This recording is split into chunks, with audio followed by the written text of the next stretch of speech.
Hello guys, வணக்கம் and welcome back to சிறப்பு media 2.0. நான் உங்கள் உதய். இந்த வீடியோவில் நம்ம எதை பற்றி பார்க்க போகிறோம் அப்படின்னு பார்த்தீங்கன்னா, பிக் பாஸ் சீசன் 8ஓட 13வது வாரத்துக்கான 4வது நாளுக்கான இரவு நேர ஓட்டிங் முடிவுகளை தான் இந்த வீடியோவில் முழுசாக பார்க்க போகிறோம். ஸோ இந்த வீடியோக்கு போகிறதுக்கு முன்னாடி நம்மளோட சேனலை சப்ஸ்கிரைப் பண்ணாதவங்க சப்ஸ்கிரைப் பண்ணிச்சுக்கோங்க. பக்கத்தில் ஒரு பெல் ஐக்கான் இருக்கும், அதையும் ப்ரெஸ் பண்ணி ஹாலில் போட்டுக்கோங்க. அப்போ தான் நாங்கள் அப்டேட் பண்ணுற ஒவ்வொரு வருஷமும் நோட்டிஃபிகேஷன் வந்து சேரும். அதுதான் இந்த வீடியோ குறைச்சபட்சம் ஒரு 1000 லைக்கான எதிர்பார்க்குறோம். ஸோ லைக் போடுங்க, வீடியோ பாருங்கள். வாங்க இன்று வீடியோக்குள்ள வந்து போகலாம். நம்பர் 1 பொசிஷனில் the one and only Deepak அவர்கள் தான் வந்துட்டு இருக்காங்க. அவங்க வாங்கிய ஓட்டுகளோட எண்ணிக்கை அப்படின்னு சொல்லி பார்க்கும்போது கிட்டத்தட்ட 87,248 ஓட்டுகளாகும். பர்சன்டேஜ் வைஸ் அப்படின்னு சொல்லி பார்க்கும்போது 15.03% வந்துட்டு இருக்காரு நம்மளுடைய தீபக் அவர்கள். ஸோ இவருக்கு படிப்படியாக வாக்குகள் அப்படிங்கிறது வந்து இன்க்ரீஸ் ஆகிடுச்சு. சொல்லப்போனால் அந்த 15% அப்படியே டேரெக்டாக மெயின்டைன் பண்ணிகிட்டே தான் வந்துட்டு இருக்காரு தவிர பெருசாக எதுவுமே எக்ஸ்ட்ரா அப்படின்னு சொல்லலாம் ஆட் ஆகாமல் மெயின்டைன் மட்டுமே பண்ணிட்டு வந்துட்டு இருக்காரு. ஸோ அப்படி இருந்தாலும் கூட நம்பர் 1 பொசிஷன் வந்து இருந்துட்டு இருக்காரு. செகண்ட் பொசிஷனில் நம்ம நினச்சி பார்க்காத ஒரு ஆள் வந்து இருந்துட்டுருக்காரு. அவர் யார் அப்படின்னு பார்த்தீங்கன்னா ரயான். அவர் வாங்கிய ஓட்டுகளோட எண்ணிக்கை அப்படின்னு சொல்லி பார்க்கும்போது 78,863 ஓட்டுகளாகும். பர்சன்டேஜ் வைஸ் அப்படின்னு சொல்லி பார்க்கும்போது 13.59% வந்து இருந்துட்டுருக்காரு நம்மளுடைய ரயான் அவர்கள். ஸோ நான் இதுக்கு முன்னாடியே சொல்லியிருந்தேன், ஒரு டாஸ்க் பீஸ்ட் அப்படின்னா கண்டிப்பாக ரயான் அவர்களையும் சொல்லியே தீரணும், அண்ட் முத்துக்குமரனையும் வந்து சொல்லியே தீரணும். ஆனால் இவங்க 2 பேர் கூட நடக்கக்கூடிய கிளாஸஸ் வந்து இருக்கு இல்லையா இந்த வாரத்தில் குறிப்பாக.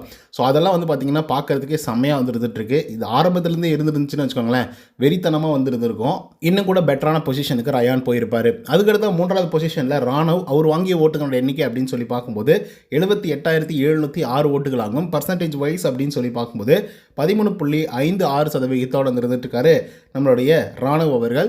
ஸோ இவருக்கு சடனாக வந்து வேகமாக ஓட்டிங்ஸ் அப்படிங்கிறது வந்து இன்க்ரீஸ் ஆச்சு. அதுக்கப்புறம் கொஞ்சம் கொஞ்சமாக படிப்படியாக குறைய ஆரம்பிச்சிருச்சு.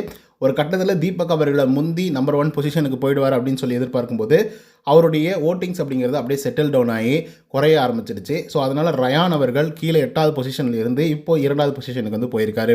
அதுக்கடுத்த 4th பொசிஷனில் விஜய் விஷால் அவர்கள் வந்து இருந்துட்டுருக்காரு.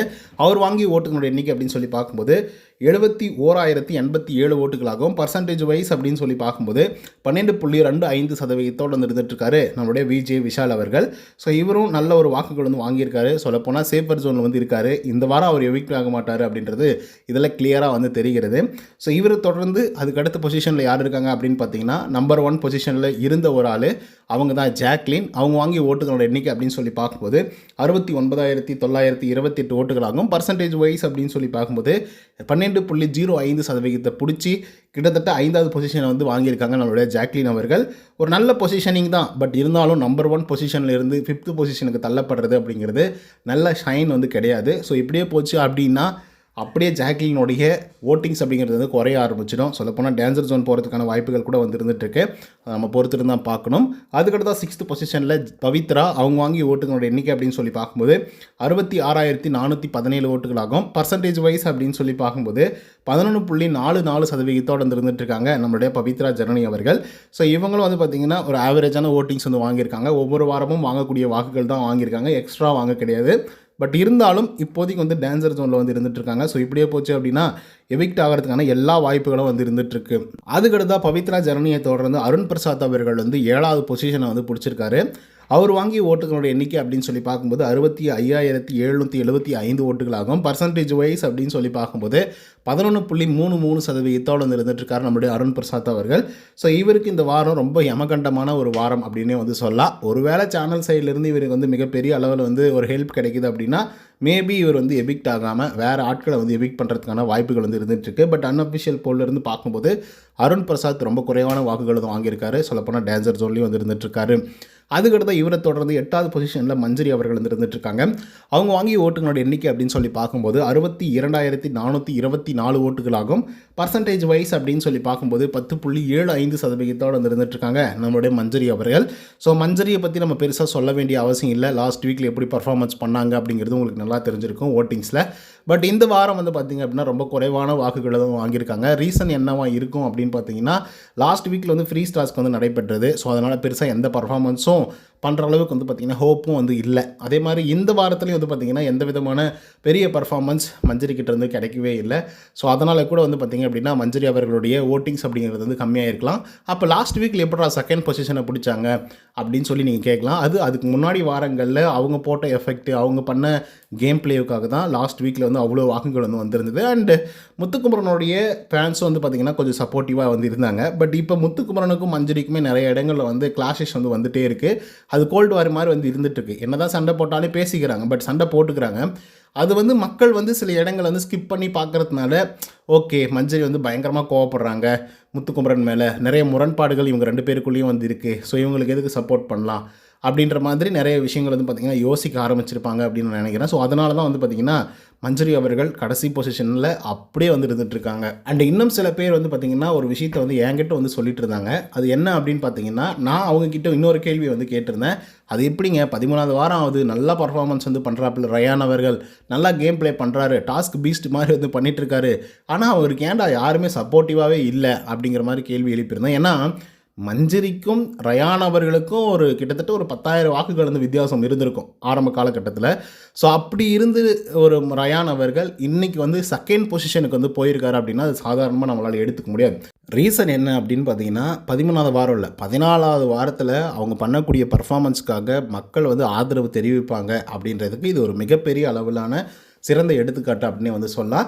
ஏன்னா அதுதான் இங்கே ரயானுடைய விஷயத்தில் வந்து நடந்திருக்கு. அண்ட் சில பேர் வந்து கமெண்ட்ஸ் வந்து பண்ணியிருந்தாங்க அப்படின்னு நான் வந்து சொல்லியிருந்தேன்ல, அது என்ன அப்படின்னு பார்த்தீங்கன்னா ஆல்ரெடி டிசைடட் ஆகிடுச்சு, ஸோ அதனால் வந்து இதுக்கப்புறம் ரயானுக்கு ஓட்டு போட்டு என்ன நடக்க போகுது அப்படின்ற மாதிரி நிறைய பேர் வந்து பார்த்திங்க அப்படின்னா எல்லாருமே யோசித்து கமெண்ட்ஸும் வந்து போட்டிருந்தாங்க.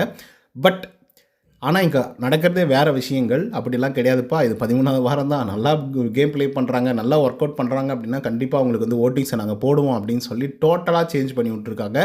நினச்சி பாருங்கள், 8வது பொசிஷனில் எல்லாருமே இருக்கிறவங்க எல்லாருமே வந்து டஃப் கண்டஸ்டன்ட். ஸோ அப்படி இருக்கக்கூடிய நேரங்களில் அவர் 8வது பொசிஷன்லேருந்து 2வது பொசிஷனுக்கு போகிறது அப்படிங்கிறது சாதாரணமாக எடுத்துக்க முடியாது. அண்ட் இன்னொரு விஷயம் என்ன அப்படின்னு பார்த்தீங்கன்னா மக்களும் அது அவ்வளோ தூரம் வந்து ஆதரவுகள் வந்து தெரிவிக்கிறாங்க, திறமைகளுக்கு வந்து பார்த்திங்க அப்படின்னா ஓட்டிங்ஸ் வந்து போடுறாங்க. அது இந்த வாரம் மட்டுமே கூட இருக்கட்டும், இப்போ லாஸ்ட் வீக்கில் வந்து மஞ்சரி அவர்களுக்கு வந்து வந்துச்சு.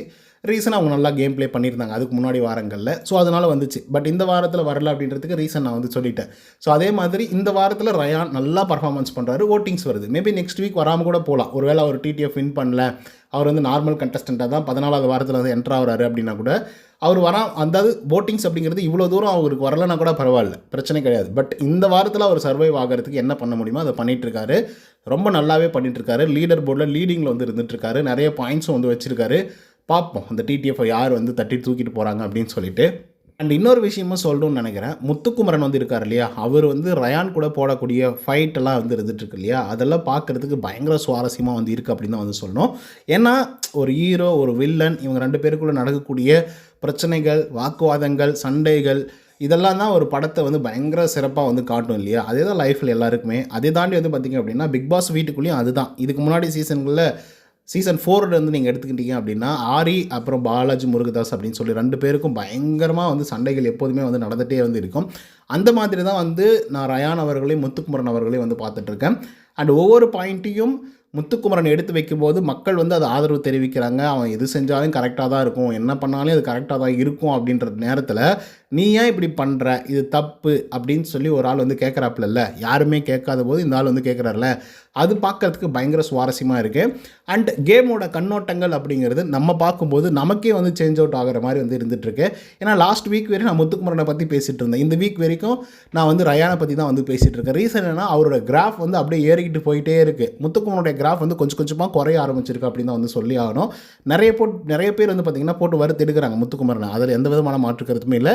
அது தாண்டி அவங்க சொம்பு தூக்குறாங்க அப்படின்னா தூக்கட்டும், அது வந்து உங்களுக்கே ஆப்வியஸாக தெரியும். டேய் என்னடா அந்த இடத்துல அவன் தானடா ஸ்கோர் பண்ணான், அவன் தானடா எல்லாத்தையும் பண்ணான், இவனை என்னடா பிடிச்சி வந்து நீங்கள் வந்து பயங்கரமாக சொம்பு தூக்குறீங்களே அப்படின்னு சொல்லி கூட நீங்கள் உங்களுக்கு வந்து தோணலாம். ஆக்சுவலாக அப்படி இருக்கும்போது உங்களுக்கே நல்லா புரியும் யார் வந்து கரெக்டாக வந்து ரிவ்யூ பண்ணுறாங்க, யார் வந்து சொம்பு தூக்குறாங்க, யார் வந்து பிஆர் மாதிரி ஒர்க் பண்ணுறாங்க அப்படிங்கிறதெல்லாம் கிளியராக உங்களுக்கு வந்து புரியும் நான் நினைக்கிறேன். பட் எண்ட் ஆஃப் தி டே என்ன பர்ஃபார்மன்ஸ் யார் பண்ணுறாங்க, எப்படி பண்ணுறாங்க அப்படிங்கிறத ரொம்ப முக்கியம். இதே மாதிரி ஒரு வாரத்தில் ராணுவ பண்ணாப்புல, அந்த மனுஷனும் அதே மாதிரி தான் டேஞ்சர் ஜோன்லேருந்து பட்டுன்னு செகண்ட் பொசிஷன் போனாப்புல. ஸோ அப்போயும் வந்து பார்த்திங்கன்னா மக்கள் பெரிய அளவில் ஆதரவு வந்து கொடுத்துட்டு இருந்தாங்க. ஸோ இப்போ எல்லாருடைய கண்ணோட்டங்களும் வந்து சேஞ்ச் அவுட் ஆயிருக்கு அப்படின்னு தான் வந்து சொல்லணும். ஏன்னா இது 13வது வாரத்தில் வந்து நடந்துகிட்ருக்கு. முத்துக்குமரன் வர்சஸ் ரயான் அப்படின்னு சொல்லிட்டு ஒரு பெரிய வார். இது வந்து ஒரு 7வது வாரமோ 8வது வாரமோ நடந்துருந்துச்சுன்னு வச்சுக்கோங்களேன், அது இன்னும் பயங்கர சுவாரஸ்யமாக வந்துருந்துருக்கும். அவங்களுக்குள்ளே இருக்கக்கூடிய வன்மங்கள், வெஞ்சன்ஸு, பயம், அப்புறம் தைரியம் இதெல்லாம் சேர்த்து நம்ம வேறு லெவல் ஒரு பேக்கேஜாக இந்த சீசனை வந்து பார்த்துருக்கலாம். அது மட்டும் தான் மிஸ் அவுட் ஆகிடுது.